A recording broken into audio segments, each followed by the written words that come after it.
सरजमीन पंजाब पर चलने वाली तलवार की नोक पर लिखी कहानी तोबा टेक सिंह। ये मंटो का सबसे कद आवर अफसाना है। ये उनके अफसानवी मजमूए फुंदने में शामिल है जो 1954 में शाये हुआ था। हिंदुस्तान के बंटवारे के पस मंज़र में हमेशा जिंदा रहने वाली इस कहानी ने बेहद शोहरत पाई। तोबा टेक सिंह सूबे पंजाब का शहर और ज़िले सदर मकाम है। 1982 में ज़िला फैसलाबाद से अलहदा करके इसे ज़िला बना दिया गया। तोबा टेक सिंह का रकबा 3252 मुरब्बा किलोमीटर है।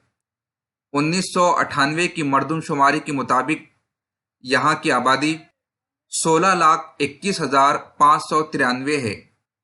तोबा टेक सिंह एक खूबसूरत और दिलकश शहर है। इसी शहर के नाम से मशहूर अफसाना निगार सआदत हुसैन मंटो ने तोबा टेक सिंह के उन्वान से एक अफसाना भी तख्लीक किया है। इस शहर का नाम एक सिख मजहब के पैरोकार के नाम पर है, जिसकी तफसील आगे बयान की जाएगी। यूँ तो फसादात और तकसीम हिंद पर उर्दू अदब में बहुत सी कहानियाँ तहरीर की गई है, मगर मंटो का मामला ज़रा मुख्तलिफ है। मंटो कहते हैं कि 1 लाख हिंदू मार कर मुसलमानों ने ये समझा कि हिंदू मजहब मर गया और लाख मुसलमानों को कत्ल करके हिंदुओं ने बगले बजाई कि इस्लाम ख़त्म हो गया। मगर मंटो सवाल करते हैं कि क्या बंदूकों से मजहब शिकार किए जा सकते हैं? मंटो महज दागदार होने वाले दुपट्टों पर रंजीदा ना थे। वो इस सवाल का जवाब भी मांग रहे थे कि खाक व खून में लुथड़ी लाशों को दफनाया जाए या आग लगाई जाए।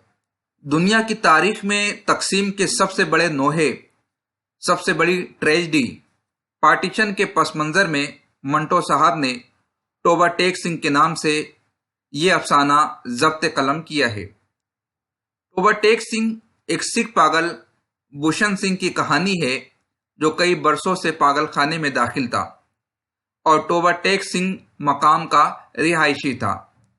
ये कस्बा झंग और सांदलबार यानी मौजूदा फैसलाबाद के बीच वाक़ है। तोबा टेक सिंह के वतन में भी एक कहानी है।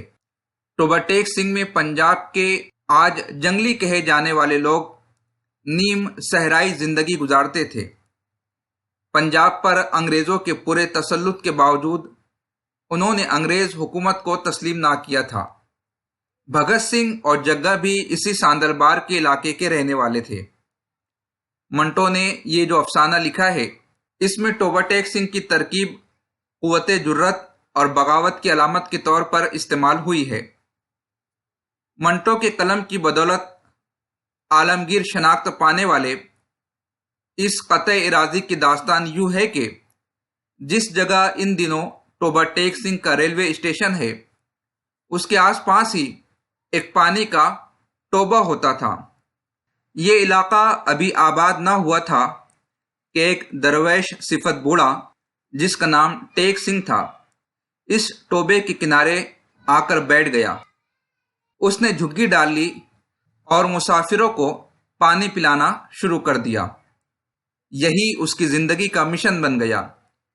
ये कोई नहीं जानता था कि वो कहाँ से आया था, किस कुंबे या कबीले से ताल्लुक़ रखता था। टेक सिंह को उर्फ़ आम में लोग टेको सिंह भी कहते थे। टेको सिंह सुबह सवेरे घड़े उठाकर चला जाता और मुसाफिरों के इंतज़ार में बैठ जाता। वो थके मांदे मुसाफिरों की खिदमत पानी से और भुने हुए चनों से ज़ियाफ़त करता रहा। रफ्ता रफ्ता वहाँ एक माछी ने तंदूर लगा लिया, फिर एक आन बनिया और फिर लोग यहाँ मुकीम हुए और ज़मीन अलॉट करवाने लगे, मगर टेक सिंह ने कुछ अलॉट नहीं करवाया। वो टोबे के किनारे सारी उम्र जिंदगी गुजारता रहा और एक दिन जब इस वीराने में बस्ती की बुनियाद पड़ चुकी थी, वो अपनी झुग्गी में चुपचाप मर गया। अब आलमी सतह पर तोबा टेक सिंह पाकिस्तानी शहर नहीं बल्कि मंटो की कहानी के तौर पर मशहूर है। منٹو کے کردار بھوشن سنگھ کا تعلق اسی قصبے سے تھا۔ بھوشن سنگھ جو پاگل خانے میں ہر کسی سے یہی پوچھتا رہتا تھا کہ ٹوبہ ٹیک سنگھ کہاں ہے، اور ہر وقت عجیب و غریب اور بے ربط الفاظ بولتا رہتا تھا، اس بیچارے بھوشن سنگھ عرف ٹوبہ ٹیک سنگھ کو اپنی کوئی سدھ بدھ نہ تھی۔ داڑھی بڑی ہوئی ہے، سر کے بال آپس میں جکڑے ہوئے، کھانے پینے کا ہوش نہیں۔ وہ پاگل خانے میں سارا دن ایک طرف کھڑا رہتا تھا، پاؤں سوجے ہوئے، پنڈلیاں پھولی ہوئی۔ اسے کبھی کسی نے سوئے ہوئے یا لیٹے ہوئے نہیں دیکھا تھا، بس تمام وقت کھڑا رہتا اور بڑبڑاتا رہتا، وہی بے ترتیب الفاظ۔ اسے سمجھ نہیں آ رہی تھی کہ وہ ہندوستان میں تھا یا پاکستان میں، اور یہ پاکستان کیا چیز ہے، اور اس کا گاؤں ٹوبہ ٹیک سنگھ کدھر گیا، اب اسے کہاں جانا ہے۔ اس دوران ہندوستان تقسیم ہو گیا تھا۔ اس کے بھائی بلبیر سنگھ اور ودھاوا سنگھ اور بیٹی روپ کور دیگر خاندان کے ساتھ ہندوستان چلے گئے تھے۔ ان پر کیا گزری یہ جاننے کے لیے اس کے اوسان بحال نہ تھے۔ اس کا ایک مسلمان دوست فضل دین کبھی کبھی پاگل خانے اس سے ملاقات کرنے آ جاتا اور بھوشن سنگھ عرف ٹوبہ ٹیک سنگھ کی بے ربط باتیں سن کر چلا جاتا۔ بٹوارے کے عرصے بعد پاکستان اور ہندوستان کی حکومتوں کو خیال آیا کہ باقی اشیاء کے تبادلوں کی طرح پاگلوں کا تبادلہ بھی کیا جانا چاہیے۔ لہٰذا جب تبادلے کی تیاریاں مکمل ہو گئی، پاگلوں کی فہرستیں دونوں طرف پہنچ گئی اور تبادلے کا دن بھی مقرر ہو گیا۔ بھوشن سنگھ کی جب باری آئی اور واہگہ بارڈر کے اس پار کے متعلقہ افسر اس کا نام پتہ رجسٹر میں درج کرنے لگے تو اس سے پوچھتا ہے، ٹوبہ ٹیک سنگھ کہاں ہے، پاکستان میں یا ہندوستان میں؟ یہ سن کر بھوشن سنگھ پیچھے کی طرف دوڑ پڑا اور اپنے باقی ماندہ ساتھیوں کے پاس پہنچ گیا۔ پاکستانی سپاہیوں نے اس کو پکڑا اور دوسری طرف لے جانے لگے، مگر اس نے جانے سے انکار کر دیا کہ ٹوبہ ٹیک سنگھ یہاں ہے، اور زور زور سے چلانے لگا، وہی بے ربط الفاظ۔ ذہن کے کسی مبہم سے سلامت گوشے سے نکلنے والے نیم شعوری یہ بے ترتیب الفاظ دراصل اس نے اپنے موقف کے دفاع میں کیے کہ میں کوئی کم فہم یا ان پڑھ جاہل آدمی نہیں ہوں، میرے ساتھ زیادتی نہ کی جائے۔ چونکہ وہ غیر حاضر دماغ تھا، اس لیے حاضر دماغ اشخاص نے اسے سمجھانے کی بہت کوشش کی کہ قوموں کا تبادلہ ہو رہا ہے اور تمہیں دوسرے ملک ہندوستان جانا ہے، مگر وہ کسی طور نہ مانا۔ آدمی چونکہ بے ضرر تھا، اس لیے باقی پاگلوں کے تبادلے کا کام جاری رہا، اور وہ ہٹ دھرم درمیان میں اپنی سوجی ہوئی ٹانگوں پر ایک طرف کھڑا رہا۔ اس درمیان تبادلے کا پروسیس جاری رہا۔ پھر یکایک ایک دن ایک فلک شگاف چیخ اس کے حلق سے نکلی۔ تبادلے میں مصروف ادھر ادھر سے کئی افسر اور سپاہی دوڑے آئے اور دیکھا کہ وہ آدمی جو دن رات اپنی ٹانگوں پر کھڑا رہتا تھا، اوندھے منہ لیٹا تھا۔ ادھر خاردار تاروں کے پیچھے ہندوستان تھا، ادھر ویسے ہی تاروں کے پیچھے پاکستان۔ درمیان میں زمین کے اس ٹکڑے پر جس کا نو مینس لینڈ کوئی نام نہیں تھا، ٹوبہ ٹیک سنگھ مردہ پڑا تھا۔ منٹو پر بھی ایک وقت ایسا آیا تھا کہ وہ شراب چھوڑنے کی غرض سے پاگل خانے میں زیر علاج تھے، اور ایک عجیب و غریب کیفیت ان پر طاری تھی۔ وہ بے ہوشی اور نیم بے ہوشی کے ایک گرداب میں آ پھنسے تھے۔ کچھ سمجھ نہ آتا تھا کہ ہوش مندی کا علاقہ کب شروع ہوتا ہے اور بے ہوشی کے عالم میں کب پہنچ جاتے ہیں۔ دونوں کی سرحدیں کچھ اس طرح آپس میں گڈمڈ ہو گئی تھی کہ وہ خود کو نو مینز لینڈ میں بھٹکتا ہوا محسوس کرتے۔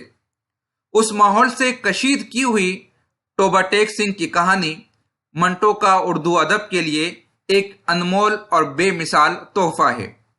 ایسی کہانی کسی بھی تخلیق کار کا اثاثہ ہوتی ہے، جس میں پاگل خانے میں پاگلوں کی چیمے گوئیاں، ان کی الٹی سیدھی حرکتوں اور سروں پر لٹکتے دو حکومتوں کے فیصلوں میں منٹو نے मासूम तारीखी अलमिये का एहसास करवाया है। ऐसी कहानी रूहानी तजुर्बे के बगैर ज़ब्त तहरीर में नहीं आ सकती। दूसरी जंग अज़ीम के बाद हिंदुस्तान के फसादात सबसे बड़ा इंसानी हादसा था। उस हादसे की वुसअत के मुकाबले में जो अदब तख्लीक किया गया वो महदूद और मुख्तसर है। फ़िरका वाराना फसादात के दौरान जो जज्बाती और मजहबी और अक़दारी शिकस्त व रेख्त हुई वो नाकाबिले फरामोश है। लाखों इस्मतों को ताराज किया गया और लाखों मर्दों, औरतों, बच्चों और बूढ़ों को सफाकी से तहतेक कर दिया गया, मगर उन्हें जिस तरह जिंदगी से मौत की तरफ ले जाया गया उसकी दास्तान लर्ज़खेज़ है।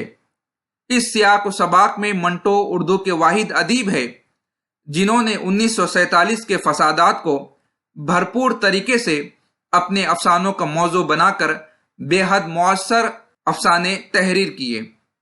20वीं सदी के एक मशहूर अफसाना निगार एवलिन ने भी पागल खाने के पस मंज़र में एक कहानी लिखी थी जो मशहूर हुई, लेकिन अगर उसको सामने रखकर टोबा टेक सिंह की कहानी का जायजा लिया जाए तो मालूम होता है कि मंटो के फन में ज्यादा जहते हैं। 100 साल में अफसाने में हमारे अफसाना निगारों ने भी ऐसी कहानियां तख्लीक की है कि जिनका दूसरी जबानों के साथ तकाबुल किया जा सकता है। टोबा टेक सिंह अफसाना पढ़कर सबसे पहले ख्याल तो यही आता है कि पागलपन जो था पागल खाने के अंदर था या पागल खाने के बाहर। और आज भी ये सवाल अहम है कि दीवानगी है कहां पर। इस दीवानगी के सोर्स को मंटो ने जिस तरीके से बयान किया है कोई और नहीं कर सकता। इस अफसाने में एक कतरे खून को टपकते हुए नहीं दिखाया गया। ये मुसन्निफ की कितनी बड़ी कामयाबी है। पढ़ने के बाद अंदाजा तो होता है कि इस अफसाने के पीछे गारतगिरी का कितना बड़ा सैलाब, कितना बड़ा तूफान छुपा हुआ है, जिसमें 10 लाख लोग तहतेक हुए थे और 1 करोड़ के करीब बेघर हुए थे। इस अफसाने की मानवियत, तंज और चोट मंटो के बालिग सियासी शऊर की गम्माज है। टोबा टेक सिंह का मौजू आज़ादी और तकसीम की नफ्सियात और माबाद असरात है। पागल खाना और आज़ादी, पागलों का तबादला और दीवानों की होशमंद बातें इस अफसाने के अहम इशारे हैं। तहम पागल खाना और टोबा टेक सिंह 2 इस्तिआरे हैं जो आज़ादी के मनाफी रवैयों को बयान करते हैं। यानी आज़ादी की ताबीर ने फर्द की नफ्सियाती कैफियत दरहम बरहम कर दी और तकसीम के बाद मुआशी व समाजी, नफ्सियाती व सियासी, जिन्स और अकायद की बुनियाद पर जारी तकसीम ने जहनी पागलपन पैदा कर दिया। यहाँ टोबा टेक सिंह आज़ादी के खिलाफ नहीं, तकसीम के खिलाफ जरूर है जो फर्द से उसकी शनाख्त छीन लेती है। हाँ, अफसाने का मौजू पागलपन जरूर है।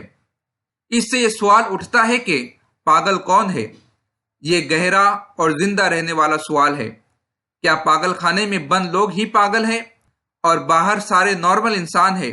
टोबा टेक सिंह की थीम ऐसी है जो सिर्फ हिंदुस्तान पाकिस्तान की तकसीम तक महदूद नहीं, बल्कि ये यूनिवर्सल है।